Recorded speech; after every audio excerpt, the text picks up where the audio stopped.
There's a moment in time when you're playing Fire Emblem, where you're backed into a corner and everything just seems to point at you not being able to overcome your current situation. Every person that's played Fire Emblem has been there. Things look grim, it doesn't seem like you'll make it out alive, and you see the sweet, sweet critical hit animation and think, thank God. As a veteran of the series, I've seen many things come and go, and while the addition of the critical quotes are fantastic, there is a part of me that misses the over-the-top animations that the Game Boy Advance Fire Emblem games have. Just something about the over-the-top circus acts that these characters perform were a sight to behold. A big upgrade from just the run at my enemies and hit them multiple times that we've seen in previous Fire Emblem games. So today, I'm going to be ranking the Fire Emblem 7 critical hits by personal preference/bias, so don't take this video too seriously. I'll only be tackling the playable classes in this one, as this video is already really long. If there's an interest in a part 2, I'll definitely follow it up with. And be sure to let me know in the comment section what your favorite critical hit animation is.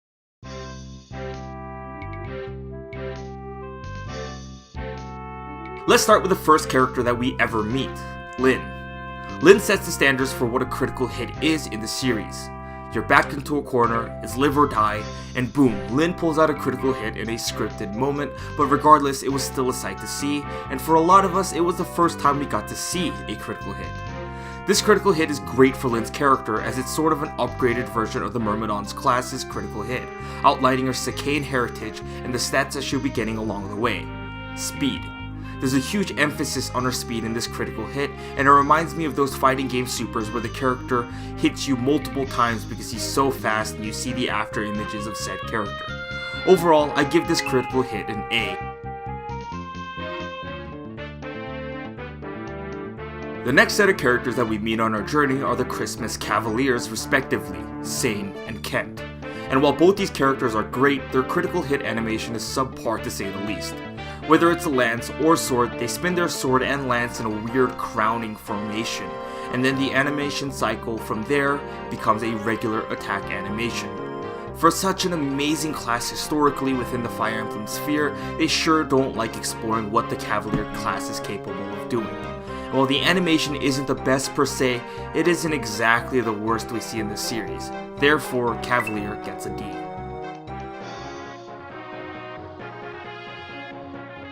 As we journey onwards through Lyn's story, we meet a Pegasus rider by the name of Florina, and wow, a Pegasus. Did you know a horse with wings is called a Pegasus? Thank you, Nino, for that one. This class is female locked as the story goes on about how Pegasus Knights can meet with only the pure-hearted maidens, a throwback to the unicorn story in a way. And with all this elegance, grace, and mystery behind the Pegasus Knight class, they went with perhaps one of the laziest animations I've seen in Fire Emblem 7. She just spins the lance above her head and proceeds to attack with it, and for that, Pegasus Knights get an F.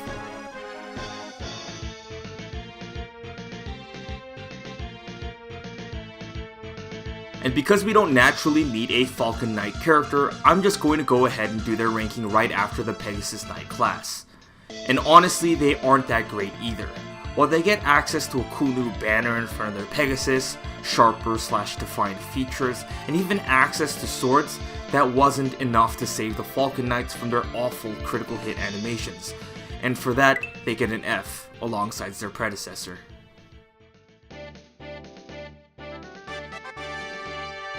Moving ahead, in the same chapter we meet Florina, we meet an archer named Will, who's this dapper fellow that left a great impression on me as a little kid.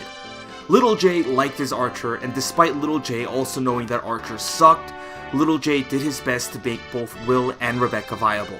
Little J wasted a lot of time on these two archers, just like how Intelligent Systems wasted their time with an archer critical hit animation. This animation blows just like the class itself, and for that, I give archers a ranking of F. Chapter 3 sure didn't do anyone favors in terms of cool critical hit animations. Fighters are an interesting class to me. Sprite-wise, these dudes are huge with a lot of square-like features to show off their bulking muscles. They also end up in a comedic Mario jump pose, and that still cracks me up to this day. However, for such a powerful class, I personally feel as though there's a little bit of hurrah missing from their critical hit animation. Yes, they'll hit hard, a nod to how much strength these fighter characters generally tend to get, but them just playing around with their axe only to end in the Super Mario jump pose is uninspiring to say the least. And for that reason, I give fighters a D in terms of critical hits.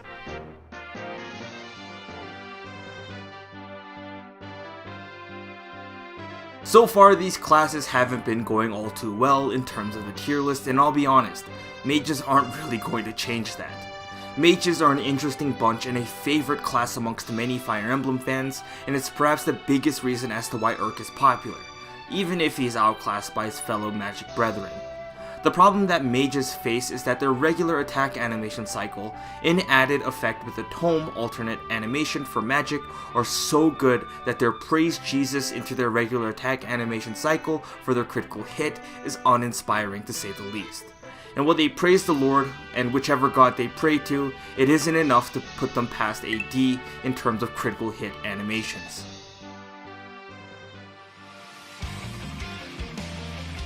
Like I've stated for archers, little J liked his archers, and that includes Wrath. And luckily for us, he just swaggers on in on a horse and just crits the guy that was about to hurt Lyn with a bang and a boom. But Wrath suffers from the same problems that the archers, Pegasus Knights, and Falcon Knights do. The critical hit animation is awful. For a class that's supposedly the master of using a bow, you would think that something like twirling an arrow around would be something that comes naturally to these folks, but I guess I was wrong. It's boring and uninspiring, F tier at best.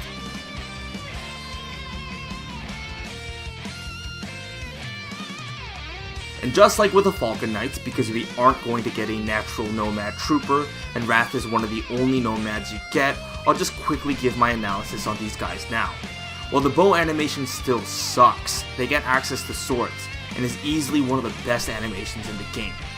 In perfect synchronization with the horse, the little nod that they show to each other at the start indicating that they trust each other, into the leap of faith, into the most bravado shot of the Nomad raining down his swords from the heaven to slice the foe in half, is by far one of the best animations in the game. A tier for their sword animation.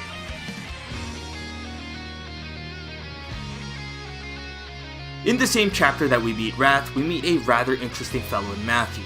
And while Matthew won't really be seeing combat, as he'll be busy opening doors and unlocking chests, when you do see a thief crit, it is truly a sight to behold. The normal attack animation cycle shows them being a little sneaky sneakster with a knife hidden within their cloak, but with a critical hit animation, they pause for a moment before they lash out, spinning so fast in the air that the thief hits them multiple times. Almost a nod to the future class that they become. The critical hit animation is also a nice nod to what the thief class will naturally be good at, being fast so they can steal more. B tier.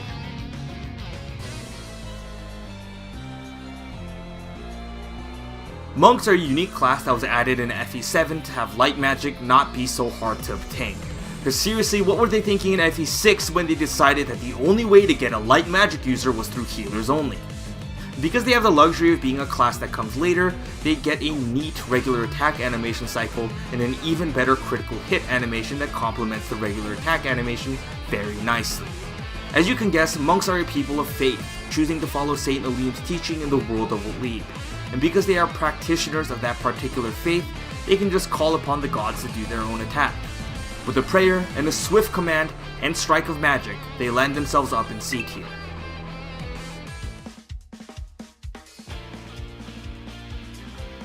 Technically speaking, we get a knight in Wallace, so I'm going to be talking about the knight critical hit animation. First, even if he technically promotes through unskippable tutorials, unless you're playing on harder difficulty, in which case you probably promoted Sane, Knight's regular attack animation cycle is just about what you'd expect from a tank class. They walk slow, they take 0 damage, and their animation reflects that because they take about 3.5 days to reach their target when in the fighting screen. So while they fall into the same trap of just spinning their lance, it's fine because we don't expect the knight class to be acrobatic. But because they then proceed to go into a regular attack animation cycle afterwards, all the momentum of them spinning their lance is lost upon impact. And for that, F tier.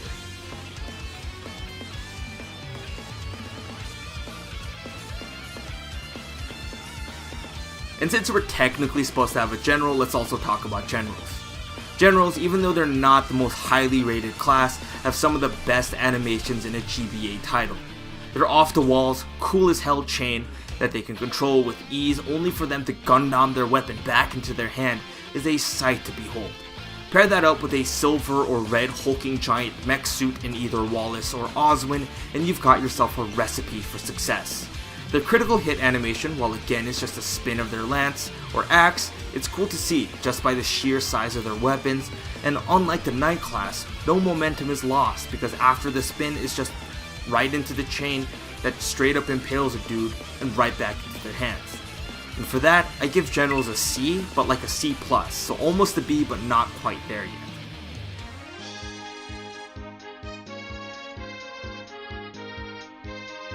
This one was a tough one for me, and I think this was a result of trying to keep my tiers to a maximum of 6, as to keep things simple, but things got muddy anyways, because Eliwood's was a tough one to evaluate.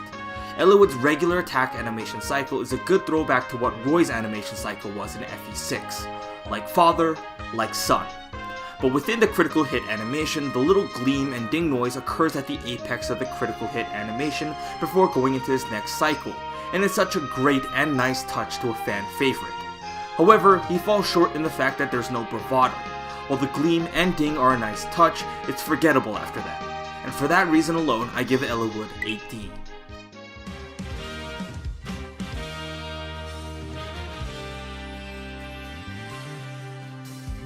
Alongside Eliwood is a young Marcus who's an absolute pimp, one of the best characters that grace FE7. And with a mastery over the weapon triangle with huge movement, Marcus is an absolute beast on almost every playthrough, but I guess the same can be said about the Paladin class in general throughout the GBA FE's lifetime.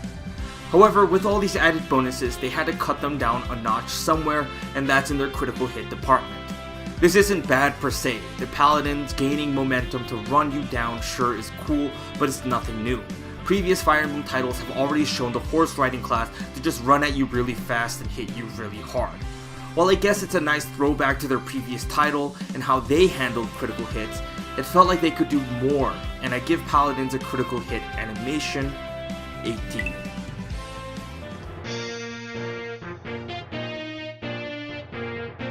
Hector is a beast, and I think that sentiment is shared with a lot of folks that have played FE7.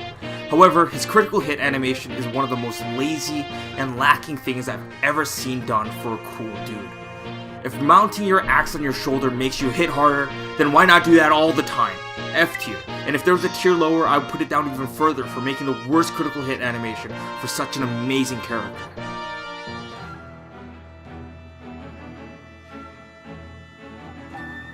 This is where my bias will start to show for speedy and flashy critical hit animations. Myrmidon's regular attack cycle is alright at best, but when they do their flip into the after images that follow into multiple strikes onto the enemy, you know this class is in the makings of becoming a master of the sword.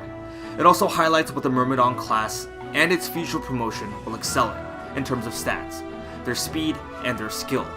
And for these reasons that will probably get echoed a lot throughout this video, I give Myrmidons a B because there are still better animations.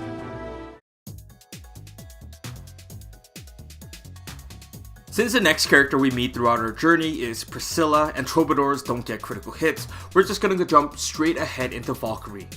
Valkyrie suffer from the same problems as the mage. The regular attack animation cycle is really neat and cool to watch that their critical hit animation, where their aura of energy that forms in their hand just gets a little bigger in size, making this one uninspiring to say the least. And with already great anima magic animations, this class just suffers from already cool stuff that it's hard to add cooler stuff to. D tier.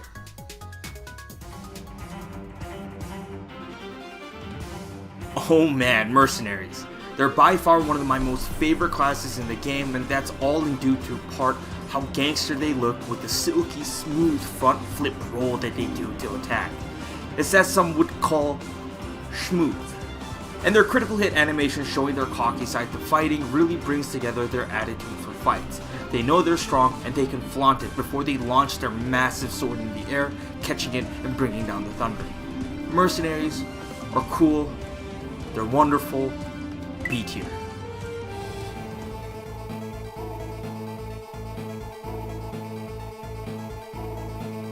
We are just rapid firing through the classes that I really like, but Shaman is a class that I ended up liking, not because of the class itself, but more so because Kanos is such a neat and interesting character. And with how driven for knowledge and curious the scholar is, ties into how well the Shaman animation cycles actually are. We learn through the story that the Shamans have to venture deep into the dark in order to conjure their spells, venture too deep and basically get mind crushed like Seto Kaiba in the first episode of Yu-Gi-Oh! And so, it's fitting that a magic circle appears at their feet, as a shaman calls upon for more power before going into their regular animation cycle. If I had to give one point of criticism to the shaman, is that they suffer the same problems as knights. They lose momentum because of how long the dark animations take. But again, this is a biased list, so C tier.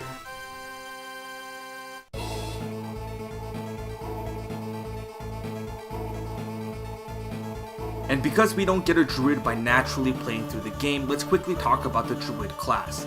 They take the same concepts as their previous class, but they turn it up a notch, as it should be by promotion. By venturing deeper into the dark, we get a bigger circle and what seems to be more power that swells up inside of them.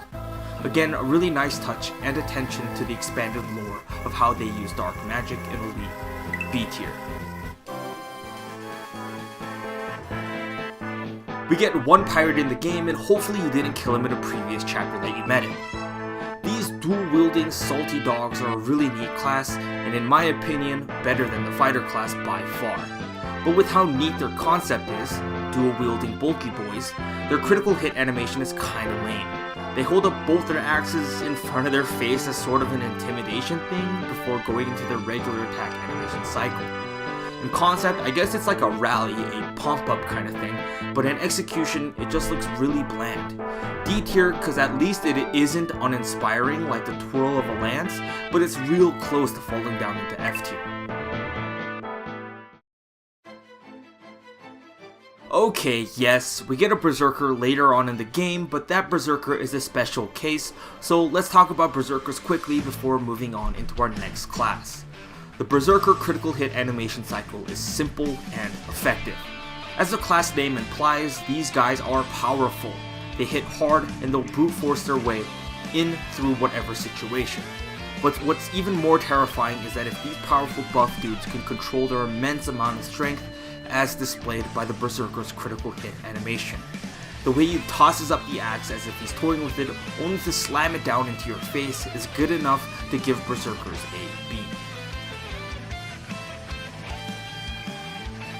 I decided to combine these two because they suffer the same problems as the Pegasus Knight / Falcon Knight. If you've forgotten what I said about these classes by now, I'll give you a quick summary. It's boring. F tier. Hawkeye by classification is a Berserker, but this Desert Guardian has a unique animation for how he uses his axe. And while his name may suggest Berserker, he's actually just a super slugger that hits home runs. And while his regular attack animation is phenomenal to say the least, his critical hit animation isn't really all that great. At the very least, the spin of his axe into the home run bat animation is smooth and buttery, but nothing really to write home about. And for that, I have to sadly give Hawkeye a D.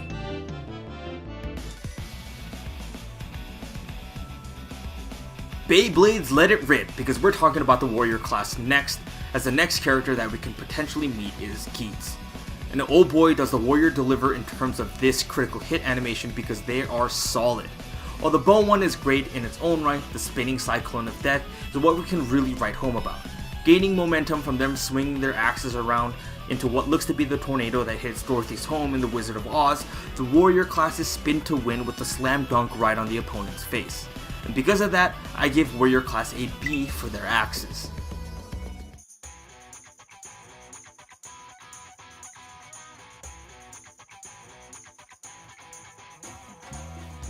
For those that don't know, Pent is my favorite character, which is why it's going to be a little hard for me to do this. But the Sage critical hit animation kind of blows, and its only saving grace is the lore implications of the 3 dots that he puts out before going into the Sage class's phenomenal regular attack animation cycle. The 3 dots represent the 3 anima circles that appear for the anima icons. They all combine making their magic circle that create in the air to be much more powerful. But really, the regular attack animation is already really good, and I think they could have just went with a better magic spell circle or something of the sort than the 3 dots. But because it's still a cool animation, I guess I'll give it a C. While Louise is great, a great wife, and a great character, by God, sniper critical hit animations suck. It's lazy and nothing new is added on from their archer class. And it's even more insulting considering they spin their arrow before shooting anyways. Like, what, they can't spin their arrows just a little bit more if it meant they hit harder? Lazy critical hit animation, F tier. This is the part of the game where we can promote either Hector or Lyn, so we'll be tackling these character animations now, starting with Hector. And surprise surprise, it still sucks. He just leans a little bit opposed to putting the axe on his shoulder. Just lean all the time, dingus, if that means you're going to be hitting for 3 times the amount of damage. F tier.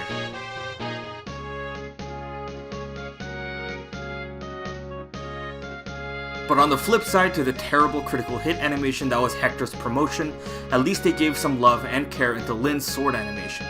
We won't talk about how bad the bow animation is because it's garbage. But again, as a callback to her previous class, it's no surprise that there's a lot of emphasis on her speed again. She turns her back to the camera after images showing off her immense speed before doing the Omni Slash on the unsuspecting foe for like 12 damage. We can now see where the animation budget went when comparing both Lyn and Hector. S tier.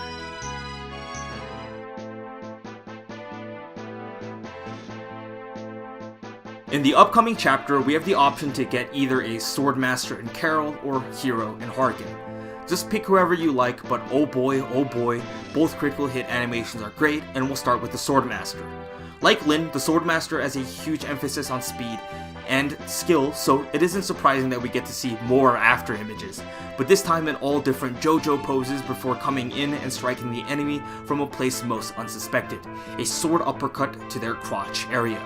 The only problem with this critical hit is that you'll see it so often that it could get kinda boring. It's still an A tier though.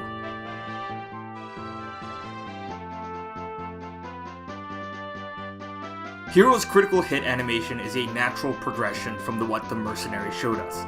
Because in their fancy schmancy new class, they get a new shield. And they incorporate that shield this time, tossing that into the air before launching down with just a sword. They then catch the shield in their hands as if they're showing off how skilled they've become from how much they've trained as a mercenary. It's a great natural progression, and for that, I give it a B.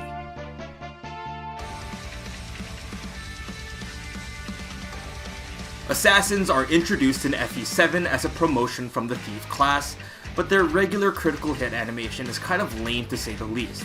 From the triple spin from the Thief class to just the spinning of their knives, it's really not that interesting. Regular assassin animation is at best a B for the little bunny hop they end in their natural cycle, but the real kicker is when they proc a special critical hit animation known as the Silencer that kills foes in one hit. While it's the same thing as a regular critical hit animation, the flashes of red on a black background sell the assassination as a clean kill, making this another critical hit animation to land in the S tier.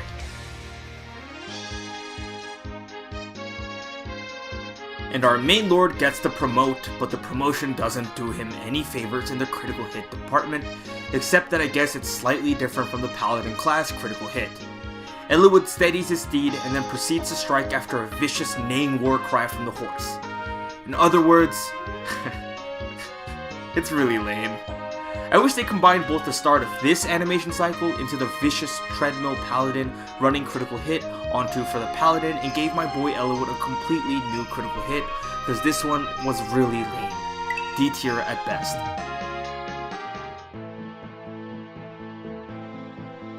In an attempt to not sound like a broken record, they fall under the same problems as Valkyries.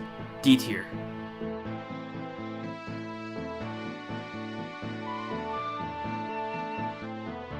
We've now reached the endgame and we'll start with Hector. Man, Hector's other critical hit animations sucked, but they redeemed themselves as Armods. Seeing Hector wield around the giant axe with such ease in the now dubbed Hectorcopter, it's a real pleasure and a sight to behold, especially if you played Hector's route and understand the implications and power that one must have in order to wield it. In a powerful display of power and holding the Elite's most powerful axe, Hector finds himself up in A tier for the sheer implications.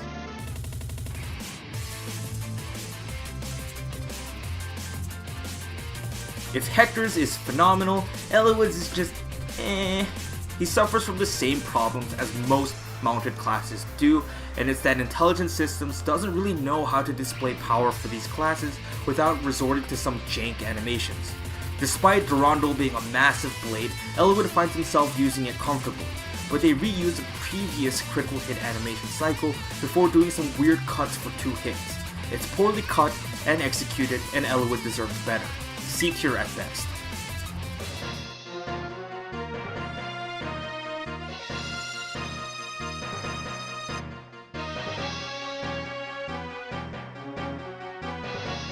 For a godlike figure, man, his animation sucks for the same reasons why Valkyrie and Bishop suck. D tier at best, and C tier if we include Forward Blaze for its sheer power.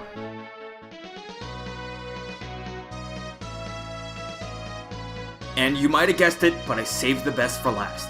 While Lyn is probably going to be hitting for like 6 damage against most of the bosses, you'll at least have a cool animation for when she hits for 18. They continue the motif for her speed, where she disappeared within a blink of the eye and rapidly hits the foes so fast that her last strike has a lasting after image before she jumps back into place. S tier. But with that wraps up my rankings for FE7's critical hit animation, at least for the playable classes. Again, let me know in the comment section what your favorite critical hit animation is, and as always, thanks for watching, and I hope to see you guys next time. My personal favorite critical hit animation is still Promoted Lyn's sword animation, because I'm a sucker for that Omni Slash, you know what I'm saying?